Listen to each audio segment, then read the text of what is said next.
জনগোষ্ঠীয়ে জনজাতিকৰণৰ বাবে যিটো দাবী উত্থাপন কৰিছে সেই দাবীৰ প্ৰতি আমাৰ ক্ষুদ্ৰ অসম ছাত্ৰ সন্থাৰ সম্পূৰ্ণ সমৰ্থন আছে। কিন্তু এনে কৰিবলৈ যাওঁতে ইতিমধ্যে যিসকল জনজাতি হৈ আছে তেখেতসকলৰ স্বাৰ্থ বিঘ্নিত হ'ব নালাগিব আৰু সামগ্ৰিকভাৱে অসমৰ সংৰক্ষণ নীতিটো এটা স্পষ্ট নীতিৰ আধাৰত স্থিৰ হ'ব লাগিব, সিদ্ধান্ত হ'ব লাগিব। আৰু এটা কথা অতি স্পষ্ট যে অসমৰ সকলো জনজাতীয় সংগঠনৰ নেতৃবৰ্গৰ প্ৰতি আমাৰ সম্পূৰ্ণ সন্মান আছে, শ্ৰদ্ধা আছে। সকলো 6টা জনগোষ্ঠীয় সংগঠনৰ সকলো নেতৃবৰ্গৰ প্ৰতি আমাৰ শ্ৰদ্ধা আছে, সন্মান আছে আৰু সকলোৱে ইজনৰ সিজনৰ প্ৰতি সন্মানপূৰ্বকভাৱে আগবাঢ়ি এই সমস্যাটোৰ স্থায়ী সমাধানৰ ক্ষেত্ৰত আত্মনিয়োগ কৰিবৰ কাৰণে আমি সকলোকে আহ্বান জনাইছোঁ। আৰু একেটা সময়তে ইয়াৰ মূল দায়িত্বটো কিন্তু চৰকাৰে ইতিমধ্যে জনজাতি হৈ থকা সংগঠন আৰু জনজাতি হ'ব বিচৰা 6টা জনগোষ্ঠীৰ সংগঠনৰ লগত আলাপ আলোচনাৰ মাজেৰে সমস্যাটোৰ স্থায়ী সমাধানৰ কাৰণে চৰকাৰে ক্ষীপ্ৰ ব্যৱস্থা গ্ৰহণ কৰক।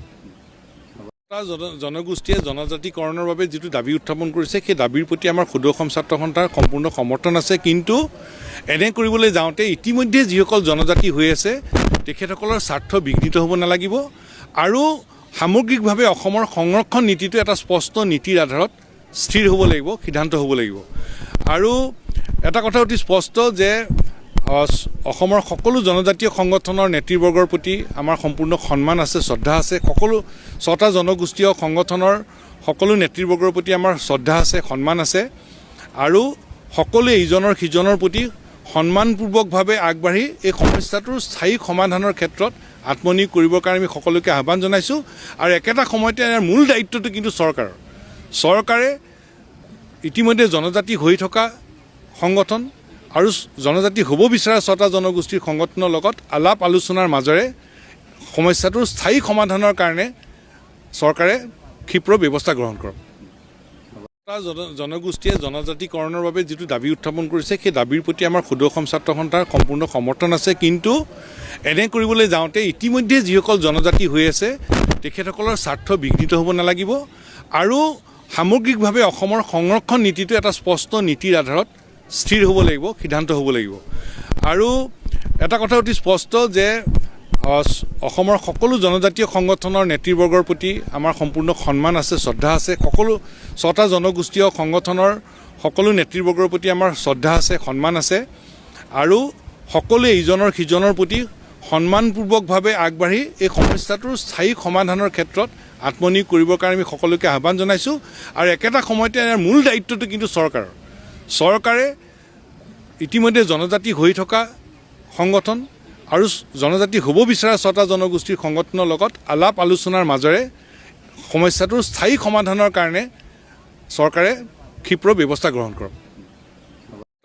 জনগোষ্ঠীয়ে জনজাতিকৰণৰ বাবে যিটো দাবী উত্থাপন কৰিছে সেই দাবীৰ প্ৰতি আমাৰ ক্ষুদ্ৰ অসম ছাত্ৰ সন্থাৰ সম্পূৰ্ণ সমৰ্থন আছে। কিন্তু এনে কৰিবলৈ যাওঁতে ইতিমধ্যে যিসকল জনজাতি হৈ আছে তেখেতসকলৰ স্বাৰ্থ বিঘ্নিত হ'ব নালাগিব আৰু সামগ্ৰিকভাৱে অসমৰ সংৰক্ষণ নীতিটো এটা স্পষ্ট নীতিৰ আধাৰত স্থিৰ হ'ব লাগিব, সিদ্ধান্ত হ'ব লাগিব। আৰু এটা কথা অতি স্পষ্ট যে অসমৰ সকলো জনজাতীয় সংগঠনৰ নেতৃবৰ্গৰ প্ৰতি আমাৰ সম্পূৰ্ণ সন্মান আছে, শ্ৰদ্ধা আছে। সকলো 6টা জনগোষ্ঠীয় সংগঠনৰ সকলো নেতৃবৰ্গৰ প্ৰতি আমাৰ শ্ৰদ্ধা আছে, সন্মান আছে আৰু সকলোৱে ইজনৰ সিজনৰ প্ৰতি সন্মানপূৰ্বকভাৱে আগবাঢ়ি এই সমস্যাটোৰ স্থায়ী সমাধানৰ ক্ষেত্ৰত আত্মনিয়োগ কৰিবৰ কাৰণে আমি সকলোকে আহ্বান জনাইছোঁ। আৰু একেটা সময়তে ইয়াৰ মূল দায়িত্বটো কিন্তু চৰকাৰে ইতিমধ্যে জনজাতি হৈ থকা সংগঠন আৰু জনজাতি হ'ব বিচৰা 6টা জনগোষ্ঠীৰ সংগঠনৰ লগত আলাপ আলোচনাৰ মাজেৰে সমস্যাটোৰ স্থায়ী সমাধানৰ কাৰণে চৰকাৰে ক্ষীপ্ৰ ব্যৱস্থা গ্ৰহণ কৰক।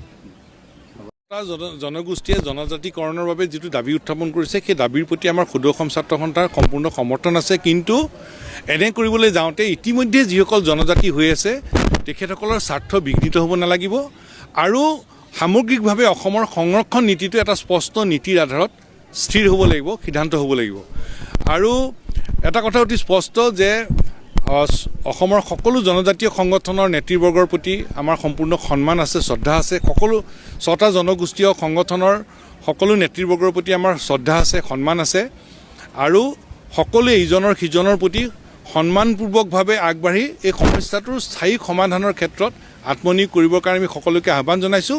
আৰু একেটা সময়তে ইয়াৰ মূল দায়িত্বটো কিন্তু চৰকাৰে ইতিমধ্যে জনজাতি হৈ থকা সংগঠন আৰু জনজাতি হ'ব বিচৰা 6টা জনগোষ্ঠীৰ সংগঠনৰ লগত আলাপ আলোচনাৰ মাজেৰে সমস্যাটোৰ স্থায়ী সমাধানৰ কাৰণে চৰকাৰে ক্ষীপ্ৰ ব্যৱস্থা গ্ৰহণ কৰক।